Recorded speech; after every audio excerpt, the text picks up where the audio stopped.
Hi, this is Ashley, And this is Kristen. and this is 1,000 Miles of True Crime.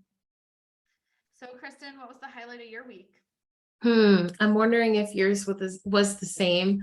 We were featured on, or our podcast rather, was featured on WGN News. And we got to talk about our podcast and why we're doing it, and also kind of some of the cases that we've already covered and will be covering in the future. So, what about you? Yeah, I would definitely say that was the highlight. I did get a couple people messaging me making fun of me because I kind of criticized the media while I was on the news for the way they covered the JonBenet Ramsey case. So I'm going to work on that in the future. Let's not insult the people interviewing you, but it was a really cool experience. I was so nervous too. Like it was ridiculous. Like I was like, before before we went on, and I was just like, okay. So, No, but that was not my experience. So I was fidgeting. I was freaking out right before we went on. And Kristen is like cool as a cucumber. She looks like a statue. At one point, I'm like, are we having technical issues? I'm like freaking out. but but it was a really good time. well, I'm gonna go ahead and switch it up a bit. What case are you covering today, Ashley? So it happened to me again, twice in a row, guys. I'm so sorry. I was actually in the heart of preparing to cover John Wayne Gacy, which obviously is a really intense case. It's like bodies on top of bodies on top of bodies. And honestly, right in the heart of it, we had the Robb Elementary shooting. And Kristen knows, and now you guys know, when this stuff happens, I like can't turn the news off.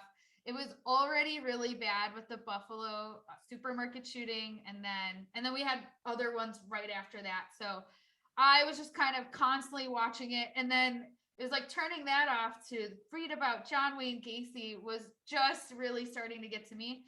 So I thought I'm probably not the only one out there. Maybe we need a little break. I'm still gonna cover something that's true crime, but I think it's a little more on the spooky, creepy side than like spoiler alert, there's no murder. So if that's totally your thing, we get it. We'll be back next week. But for this one, I'm gonna cover one that I still think is a crime. It's still really creepy, and I think it's gonna take some people out of their comfort zone if they're not familiar with The Watcher. Ooh, I know a little bit about this, so I'm excited. Great. So let's just jump in then. So, what turned this dream house into a nightmare? Derek and Maria Broaddus. Derek and I'm so sorry. Let's take a second because there are planes going over Kristen's house. Always. Sorry, guys. I live right by an airport. No problem. So Derek and Maria Bradduss, they finally found their dream home. They'd been looking for a while, and in June of 2014, they were ready. They finally were gonna put in an offer on 657 Boulevard. On 657 Boulevard. And this is, I'm sorry, it throws me off because that's just the name, 657 Boulevard. It's not, there's no street name. Like the street name is Boulevard. And it's in this well-to-do Westfield, New Jersey neighborhood. So like this is high class. Everybody wants to be there. And they paid $1.3 million for this house. And on top of that, this wasn't even like move-in ready. They still wanted to do remodeling before they moved in. But that was the plan. They're gonna fix the place up. They actually end up putting $100,000 into it. And then they're gonna move in there with their 3 kids. And Maria actually grew up in this neighborhood, so she's excited to get back. Her parents lived only a few blocks from there. So this was, I think this was the neighborhood she always dreamed of getting back into. And Derek, he really worked hard to move up in life. And he grew in his career, and he became the vice president at this insurance firm in Manhattan. So this is in New Jersey, but it's about 40 minutes away from Manhattan. So he's able to get there and still work there. So it's ideal for everyone. And, they start feeling like they've made it. They're falling in love with this house. Okay, you guys know I love a big $1 million mansion. And this one's got like all my favorites. It's a colonial built in 1905. And it has my absolute favorite, which is like huge windows. and tall ceilings and crown molding. And this thing even has multiple fireplaces. So one of the fireplaces is right in the dining room, and it's just gorgeous. I'm going to be honest though, it has a really small kitchen, which was very disappointing for me. I'm going to pay 1.3 million and get like the tiniest kitchen ever, but overall, I'm not going to hate on the house. It's got 6 bedrooms, 4 baths, and it's 3,869 square feet. That's a huge house. It's a That's huge huge. house. And it's on a huge property too. Like these aren't, I don't know, in my area, all the houses are pretty close to each other. That's not the situation. They have like a humongous yard too. So 3 days after they've closed, they're excited. Derek's going to go over there. He wants to touch up some paint and some things at the house.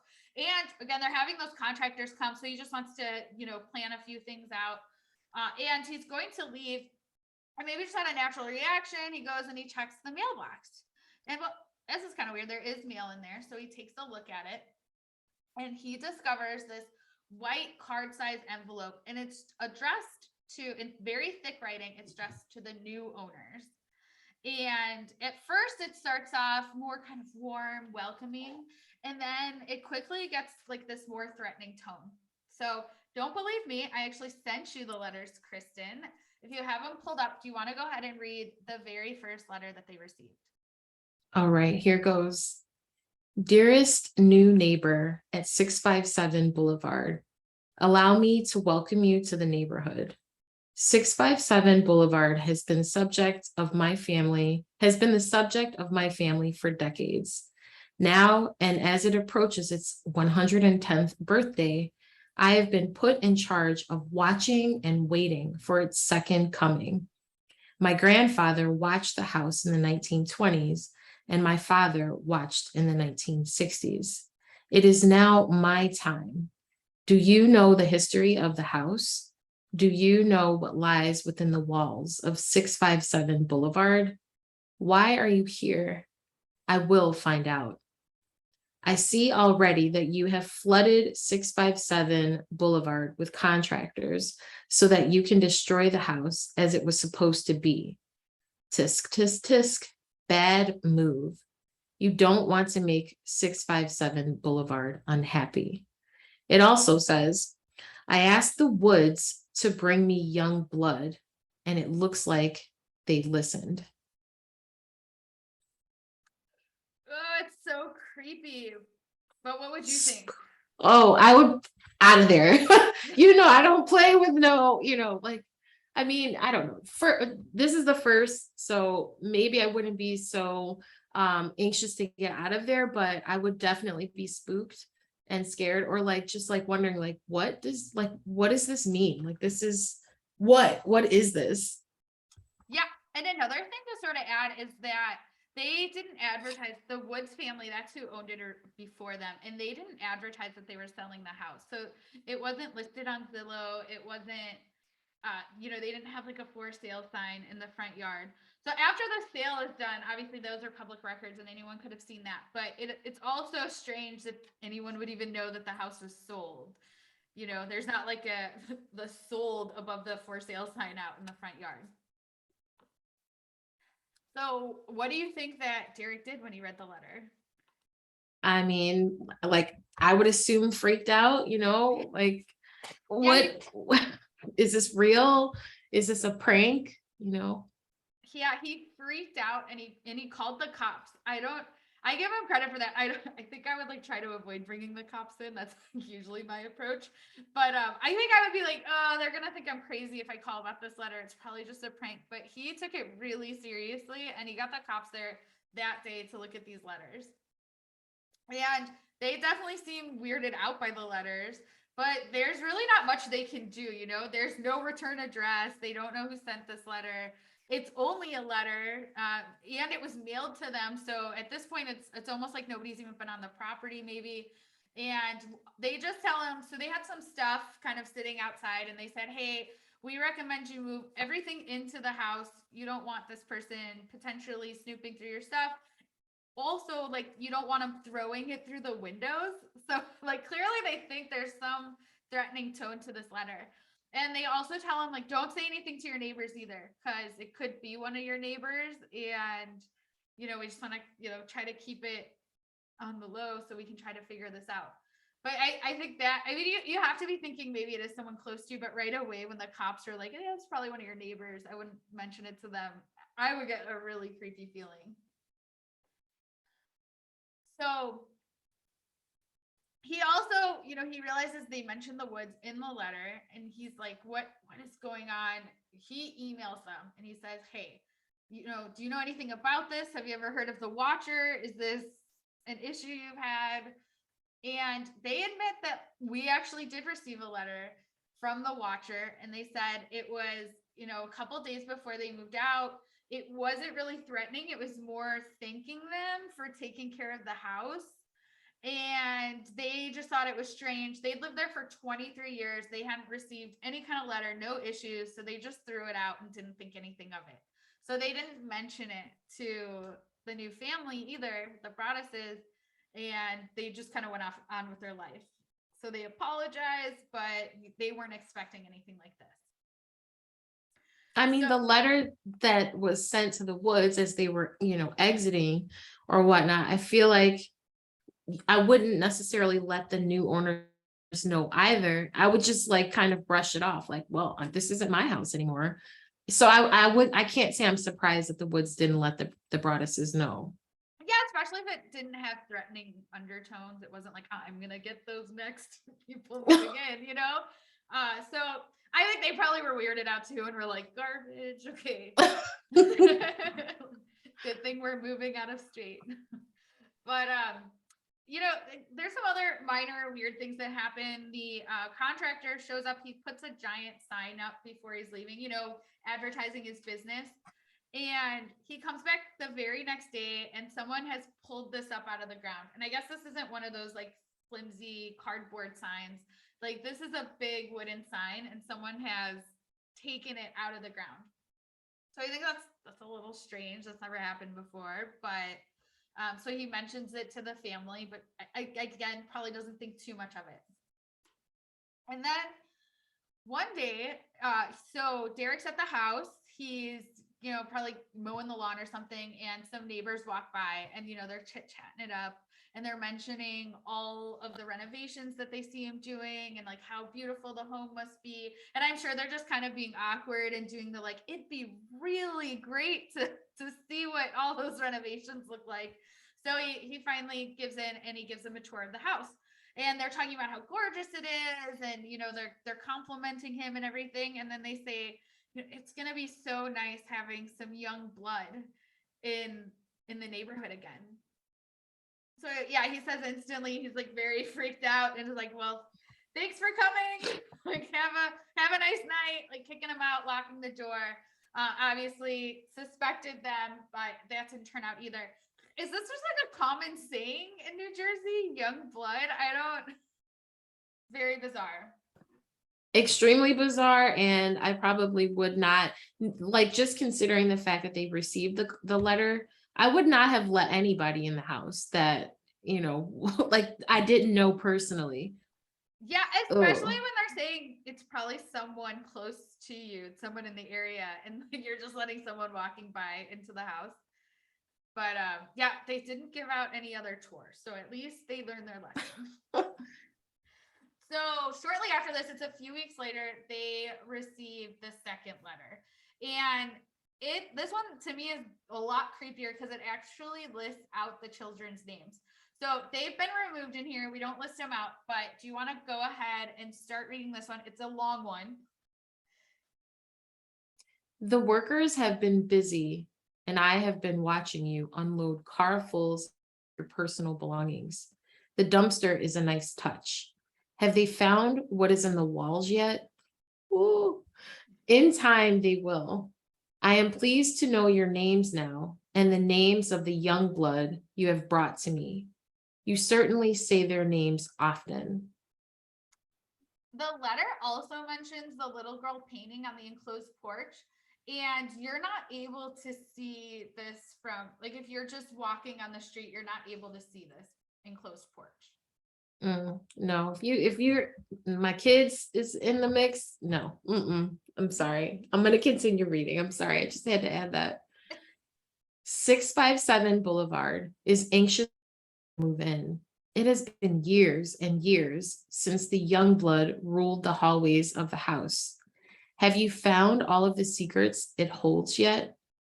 Will the young blood play in the basement, or are they too afraid to go down there alone?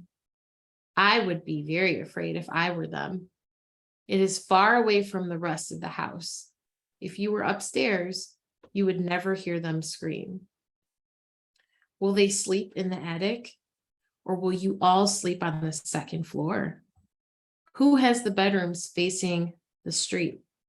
I'll know as soon as you move in. It will help me to know who is in which bedroom, and I can plan better. Oh.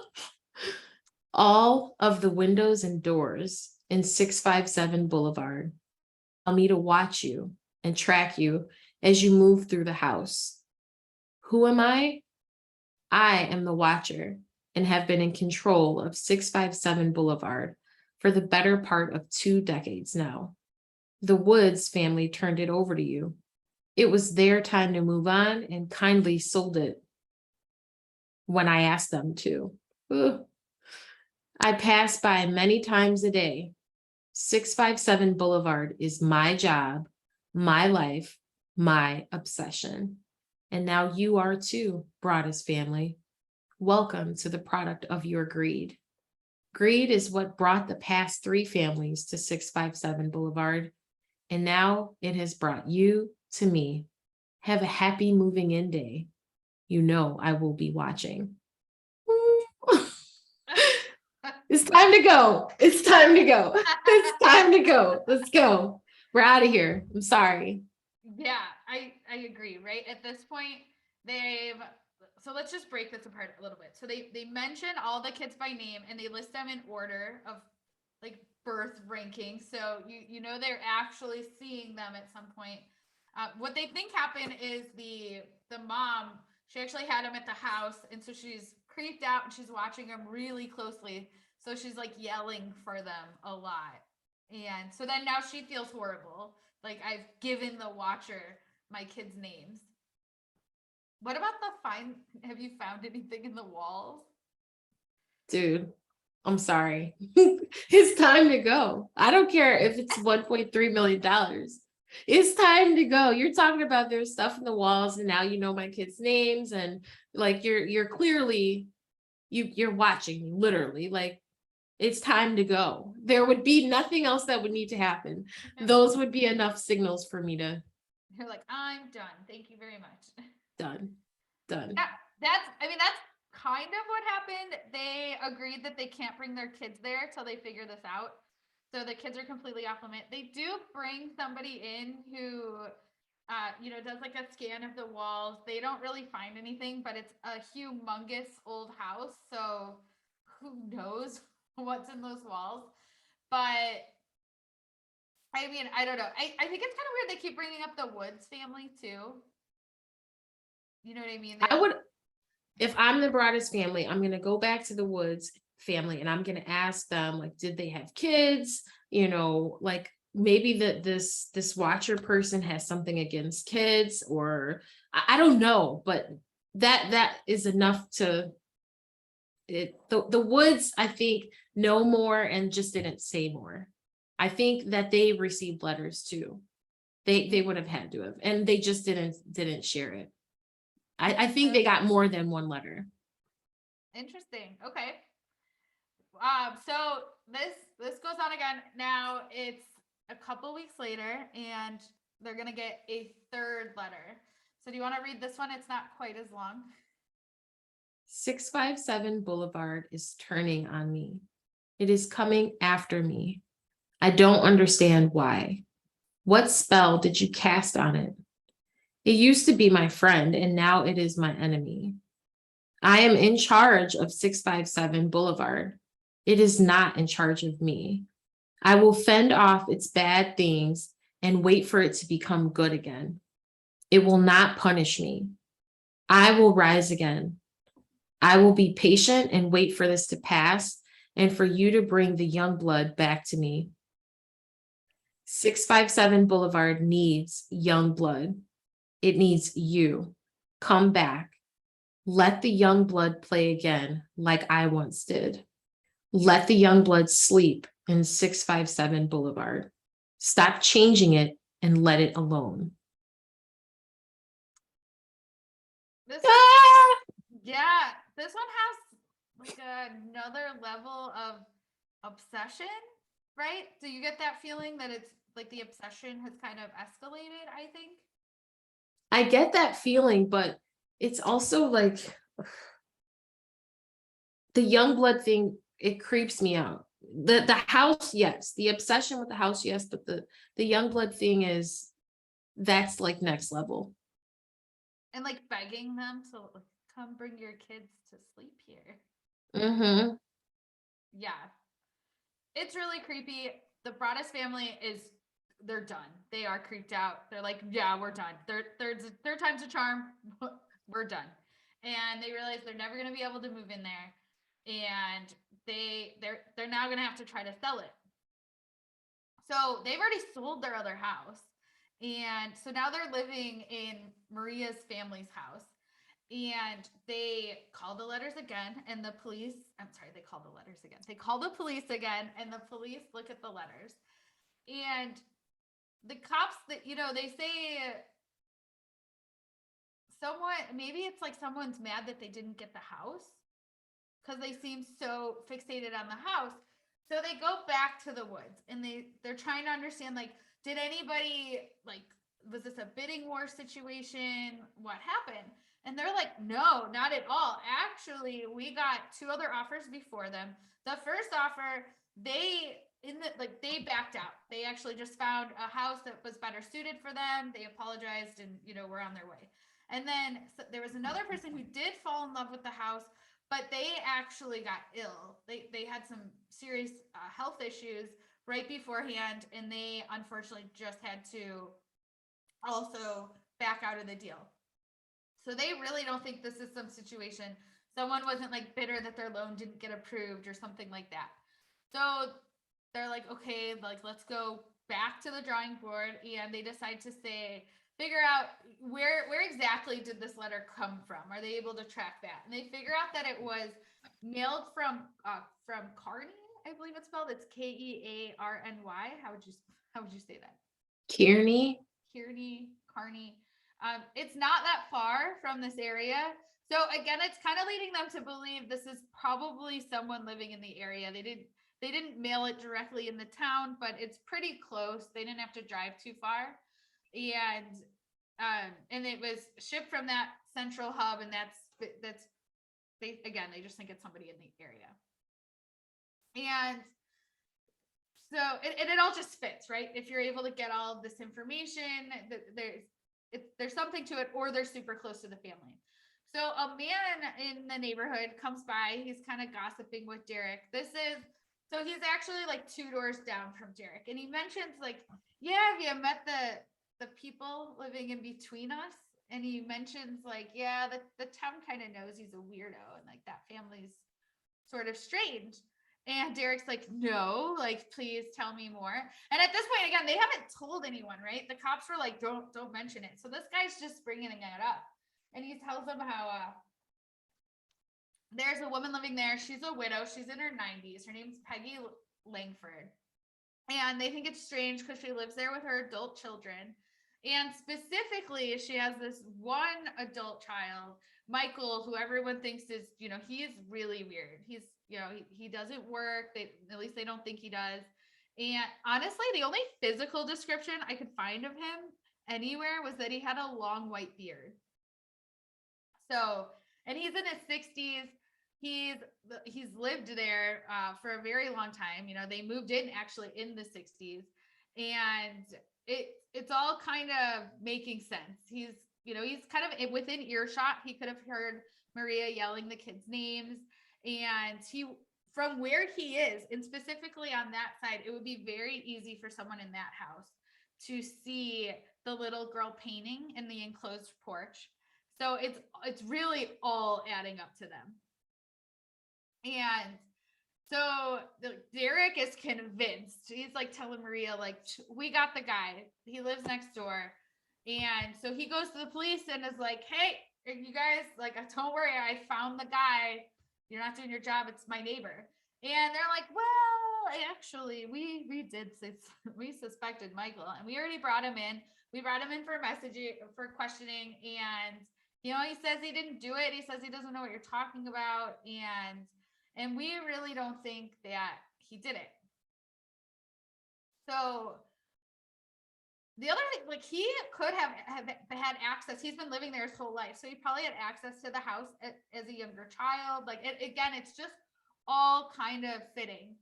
And the other thing that the Broaddus family thought that was really strange was they were saying, we don't think he did it, but we don't think you're going to get any more letters. Like, don't worry, you don't have to worry about this anymore. So this kind of has them suspicious. Like, do you just think it was him? And you're not telling me that? Did you threaten him? He doesn't know. But like, honestly, they're starting to lose it. Like, Derek's losing his mind, and he's determined to figure this out. He's like, you're not going to figure it out. I'm going to do my own investigation. So he puts up all these cameras, and he would like go over at night and turn the lights off and be like peeking out, trying to watch to see if anybody was coming onto the property or anything like that.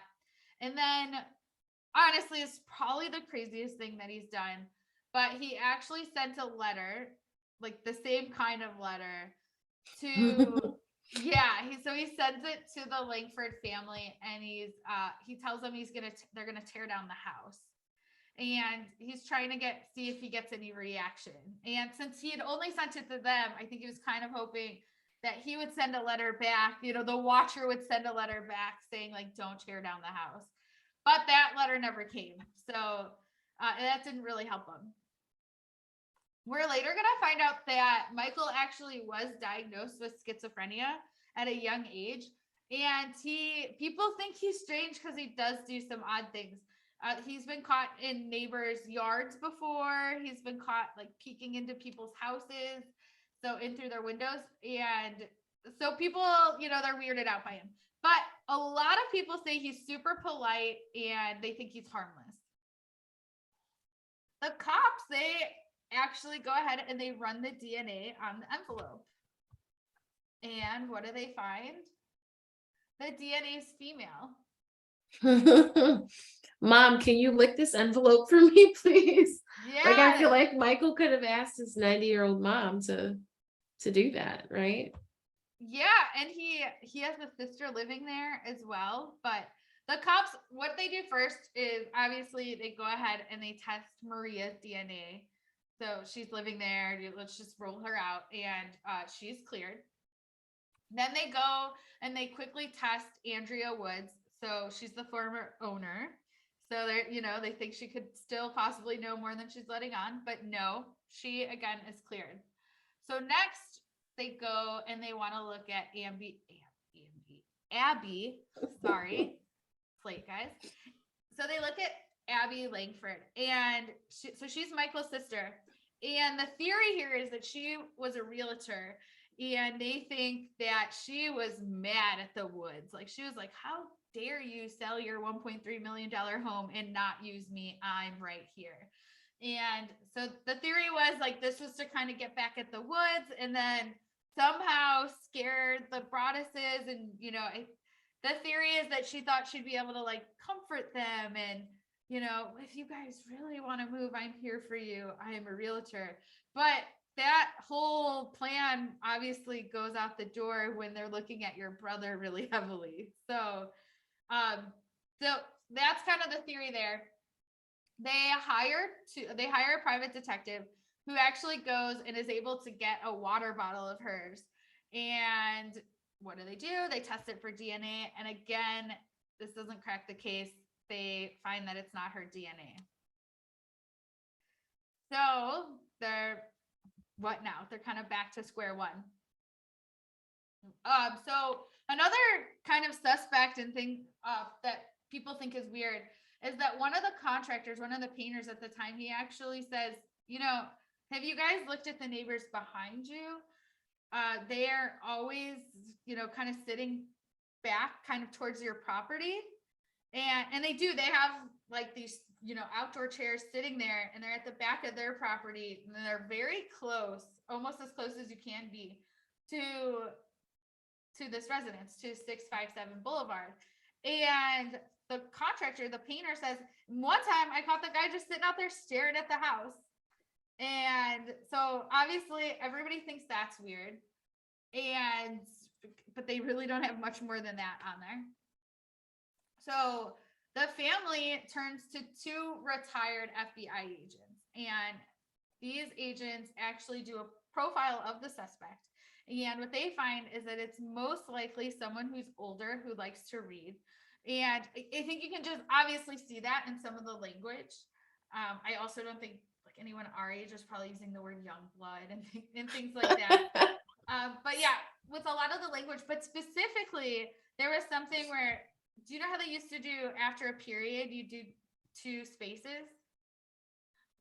So like that was kind of never the standard when growing up. So they are basically saying that changed a long time ago when they moved away from typewriters. So this person probably learned to type on a typewriter.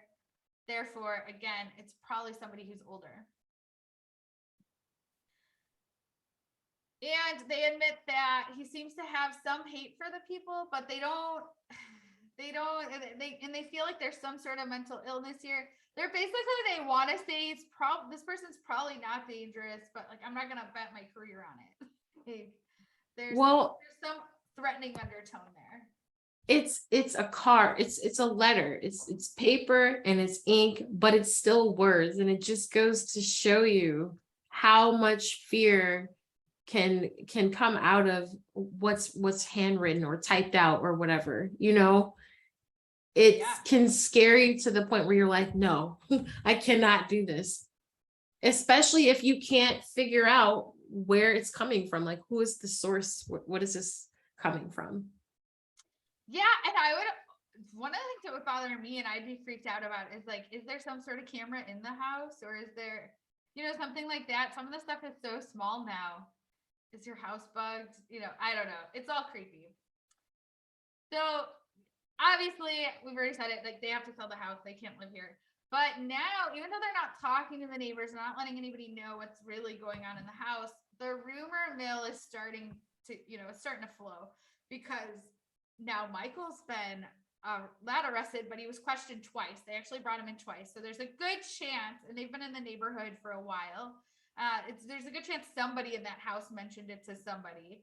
You also just have them not moving in. Now it's been months and they're not moving in, and people are starting to question why. So they also oppose to so basically their realtors like, you don't actually have to disclose this information. But they're like, no way, we will absolutely, we want to disclose this. We don't want to put anybody else in the same situation. Like, they need to know we're not going to, charge them for this. So they put it on the market. They actually put it on for more than they sold it for. Obviously they'd put $100,000 into it. They were at least trying to make their money back. And nobody was buying. Like, they kept having to lower the price, but the second they would send them the disclosure about the situation, they would instantly back out. Because that was the other thing. They would not only just tell them, they would show them the letters and let them read the letters and make the decision for themselves. And strangely enough, nobody in the New Jersey area was looking for a watcher over their house. I mean, would you though, if that was disclosed to you as you're in the process of purchasing a home or interest in a home, is that good? What are you gonna do? I mean, how good of a deal is it? No, actually. No, I will say, like, now having a child, no way. I definitely no, you're not getting my young blood. But yeah, probably before that, I'd have been like, yeah, I think I could take the watcher. Like, if I was getting that good of a deal, because like they kept lowering the price, which, like, I mean, even when they keep lowering it, it's it's still way out of my price range. But if it got into like the 200,000 range, I'd probably take it. Still, that's an honest thing that they did. And I feel like That's why I think the Woods may have had a similar experience and they just didn't disclose that. But to be in a house for 23 years, it's like maybe they didn't. I don't know, Well, I'm jumping ahead, but just because I want you to slightly get off the Woods' back. Not just Okay. no. So actually, like much later on, they end up finding out because I feel like the cops really didn't do their Due diligence. there we go. Yeah, because a lot of people just didn't even know about this. Like they didn't know what was going on. So they clearly weren't telling everybody in the neighborhood, which also makes sense. You don't want to have everybody on high alert and fearing that there's this crazy guy stalking people. But somebody a few doors down, like the other way, actually got a letter right around the same time the Woods did. And it was like a very similar weird letter from the Watcher. And then nothing ever really happened from it. They ended up throwing that away too. But the cops didn't even originally know about this other letter. So, and those people moved also. So it was all sort of strange. It was, I don't know. To me, it was like another family could have been going through the same thing, but the cops didn't, they didn't track all of this down. Just possibly a missed opportunity. So they're out of options now. The house isn't selling. They're having to pay this really expensive mortgage. They're refusing to live there. I mean, it's really rough for them. They're having to stay at Maria's family's beach house. But in all honesty, that's a big mortgage when you can't even move in there. Plus, they haven't told their kids. So they're trying to like keep it quiet. Like, oh, we're moving in that big fancy house we all fell in love with. Like, and they decide the only thing we can do is we're going to try to sue the Woods because no matter what, they didn't disclose that information. They didn't disclose that they got that letter. And I mean, do you think the Woods are liable? I do. Okay. So the thing is, from a legal standpoint, they need to prove that they intentionally sold them the house without telling them someone was stalking the house. So they can't, you know what I mean? They really truly had to have had the, intent. Like they had to have said like, we still need this deal to go through. We're not going to tell them about the letter.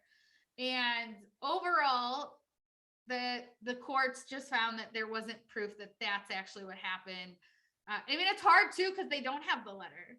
So it's just the Woods saying the letter wasn't that creepy, They Right. don't have, but they weren't able to prove it. And now, not only did they not get any money, they didn't win this case, they probably had to pay a lawyer to fight the case.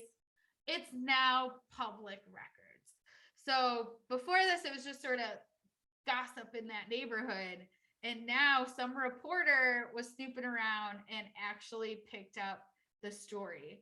And this is around when I saw it because it kind of took off. It was one of those like small news things, and then all of a sudden it's like on Good Morning America, and they're talking about the Watcher house. And I think the neighbors were already getting sort of like just frustrated with all the gossip and everything, and they were really afraid this was going to lower their property values. But bam, all of a sudden there's like news crews from all over the country. They're trying to, get a shot of the Watcher house and tell the story of, this weird case. So now people are mad. They're scared. They're kind of frustrated. And the mayor has to hold a public meeting to, reassure the residents of Westfield that they're safe. Everyone's fine. There actually hasn't even been a letter for over a year.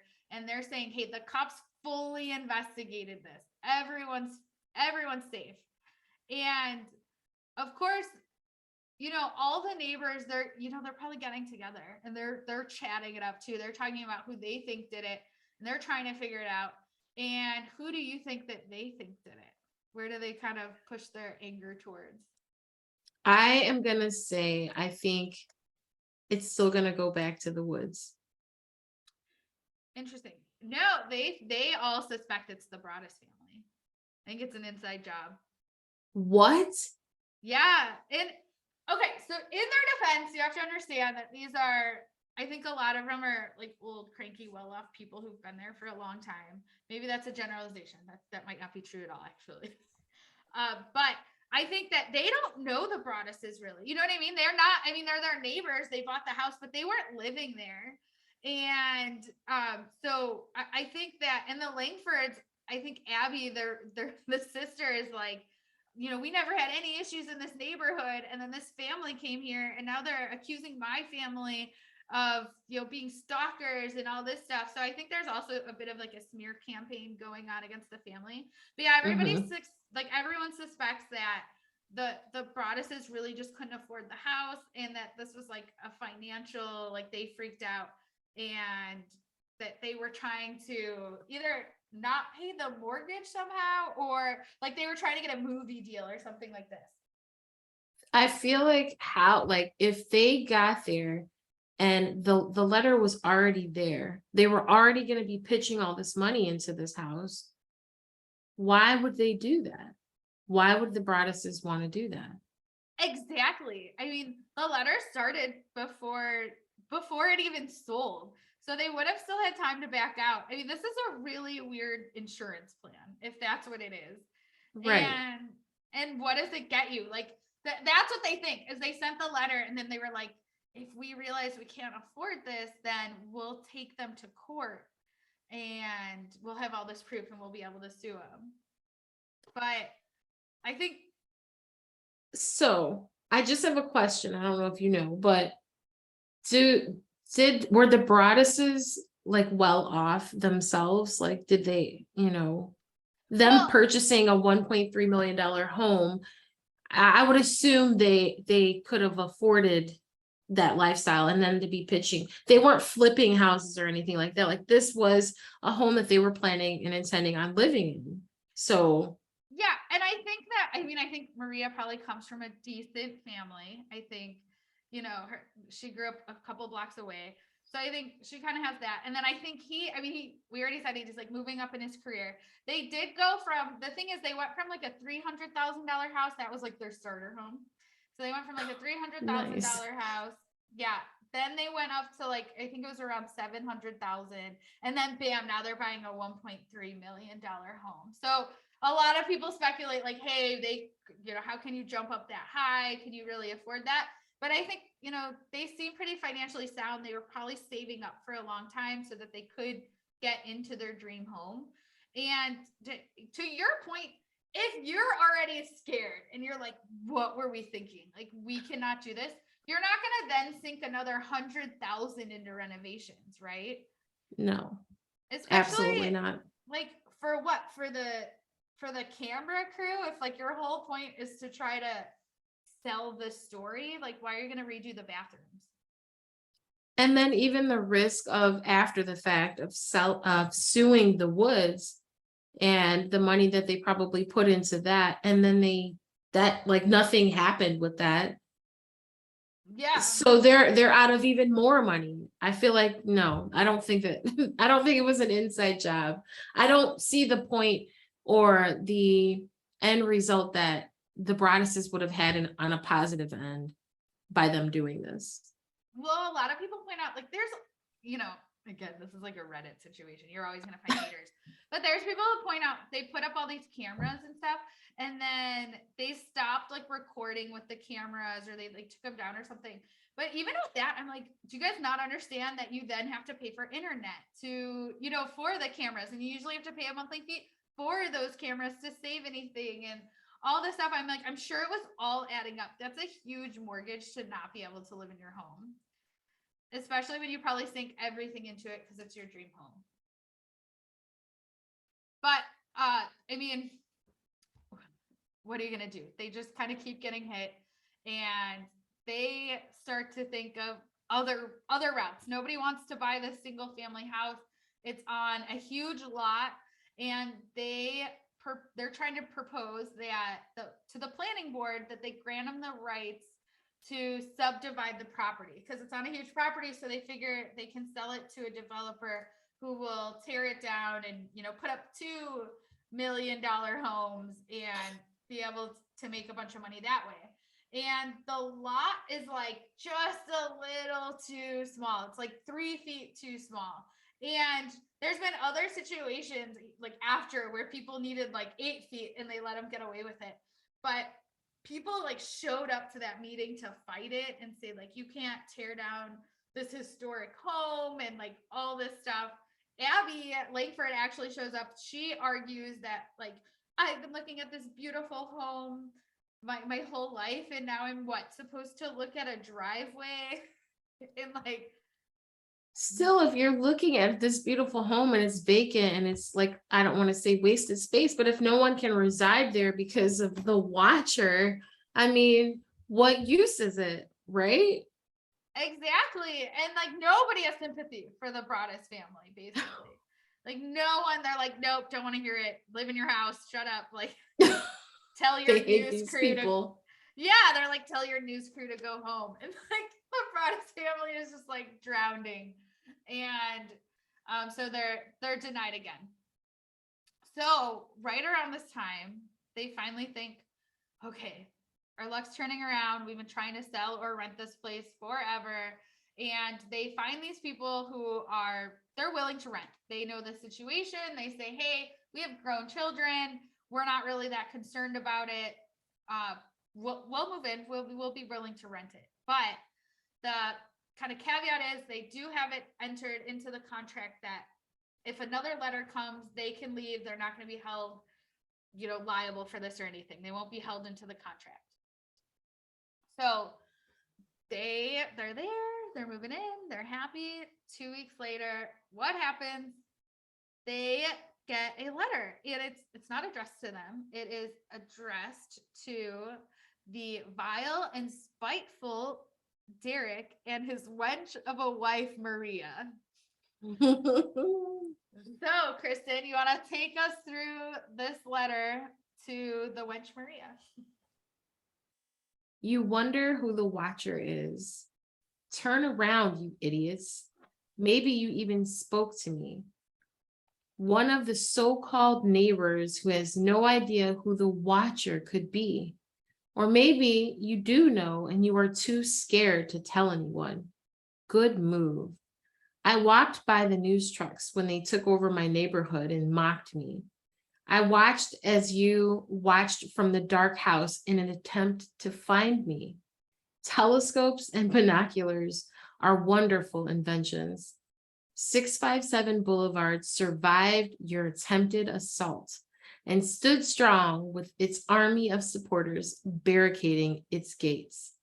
My soldiers of the Boulevard followed my orders to a T. They carried out their mission and saved the soul of 657 Boulevard with my orders. All hail the watcher. It was everybody. It was all of them. Oh my gosh. Yeah. So the watcher, she alludes to revenge in some form. So want to take us through that? Maybe a car accident, maybe a fire, maybe something as simple as a mild illness that never seems to go away, but makes you feel sick day after day after day after day. Maybe the mysterious death of a pet. Loved ones suddenly die. Planes and cars and bicycles crash. Bones break. Bye. How do you end a letter bones break? I think that the renter truly meant that they weren't scared. And then they got that letter. And so obviously they move out again and bye. bye. See ya. Yeah. Every single time this family gets a little bit of a break, the watcher steps in and tries to crush them. So that was the last letter that we know about. The Bradduss family hasn't received a watcher letter since 2017. They kept trying to sell the house. They kept lowering the price over and over again. They originally bought it for, I keep saying 1.3, but I think it's actually closer to 1.4 million. And, I mentioned they put the 100,000 into it, and then it finally sold in 2019 for, let me get this right, 959,000, which is, I mean, it's a lot, but I mean, I feel like They took a hit. They took That's a hit. huge hit. That's a huge hit. I mean, they lost like $500,000, probably more with like bringing. I mean, I'm sure the renovation budgets did not include somebody to come in and check the walls for things, you know. So, yeah, they took a huge hit, and as far as we know, no one. As far as we know, they've never received letters or they've never talked about it. So, so we kind of we don't know what's happened from there, but it's definitely creepy. It's interesting. Yes. Yeah. Extremely. I think I've gone into most of the theories. I mean, obviously, I think the biggest ones are, they talk to the Langfords. They definitely suspect them. Whether that's the mom, Peggy and Michael passed away in 2020. I believe the sister Abby's still alive, but again, we know for sure it wasn't her DNA. Could you see that though? I could definitely see like some 90-year-old woman. You're kind of stuck in the house, and you're getting your kicks off by like writing these letters, and like some of the letter, like the things they're saying, like tisk, and you know what I mean? I don't know. I can see. Right? Old-fashioned words. Right. Like honestly, like that's not something a 60-year-old says. That's like something a 90-year-old says. Like, you young bloods, get off my lawn. Or it could be someone that is younger trying to make it seem like it's someone that's older. Well, totally. Like, what would an old person say? I could see that. So obviously a lot of people suspect. I feel like this is the one time the internet doesn't as often suspect the Broaddus family, but the neighbors are totally believe it was them. And they did end up actually getting a movie deal. So they had turned down, I think they got like 400 news requests that they turned down. They did turn down some movie offers and things. And then they finally sold the rights in 2018 to Netflix. Like after they were totally done with this house, it was gone. They didn't own the property. They decided to go ahead and they did sell that. So that's slated to come out this year. It looks really good. I'm excited for it. But there are a couple other theories. I mentioned the creepy guys in the back sitting there staring at the house. But they looked at the actual history of the house and who lived there. There's some other weird stuff with this house and I guess this is kind of common practice, but I've never seen it happen this much with the house.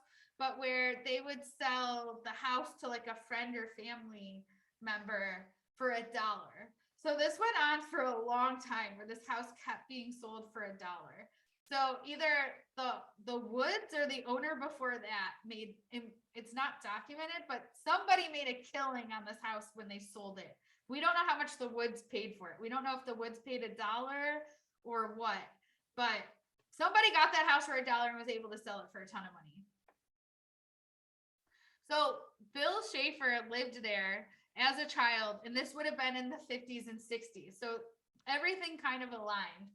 But he said, and I quote, "No one's watching that house." And he didn't believe any of it. He totally thought it was a hoax. He said his family never received letters. He swore he was not watching the house, and his dad did not watch his house before then. So he seems sort of offended that anyone would even ask. The story has so many strange turns, but the cops were watching the house one night and they noticed this woman's been sitting in front of the house for a little too long. And they even run her plates, they check her out a bit, and they find out she's not actually from this neighborhood. She's not from this town. She's from a couple towns over. So why is she just sitting here scoping out the house? So they go up and they're asking her questions, and she says, "Well, my boyfriend lives down the street." So he lived a couple blocks away, but on the same street. And then she admits that her boyfriend is really obsessed with video games and he often plays as the Watcher. So she claims she was just sort of suspicious of him. And the cops, they keep calling him and he says, "Oh yeah, cool, I'll come in, I'll do an interview." And then he just sort of ghosts them and doesn't show up. And they don't have enough on him. They can't force him to come in and talk to him. So it just kind of dies there. So I don't know if you guys see The Watcher playing some video games from New Jersey. That's kind of where that ends. Man. And honestly, there's really not that many other suspects. That's really it. So it's a crazy case. I can't wait to watch it on Netflix. And if you guys want to check out the New York Times, they're what really kind of blew this story up. They did this big article called The Cut, and it really details everything. It was a really good read, but it goes over all the little details in the case, and it does like a really nice timeline. So if anybody's super interested, I recommend checking it out. Is there already a trailer out for the movie that comes out on Netflix? No, and it looks like it might be a miniseries. I hope it's a miniseries. But Oh, I should have looked it up, but there's some big actors in it. It's gonna be a good Netflix original, I think. now you know what? I'm a big, huge chicken, a scaredy cat, whatever you want to call it. But I love to be scared. It's so bad. It's so bad. It's so bad.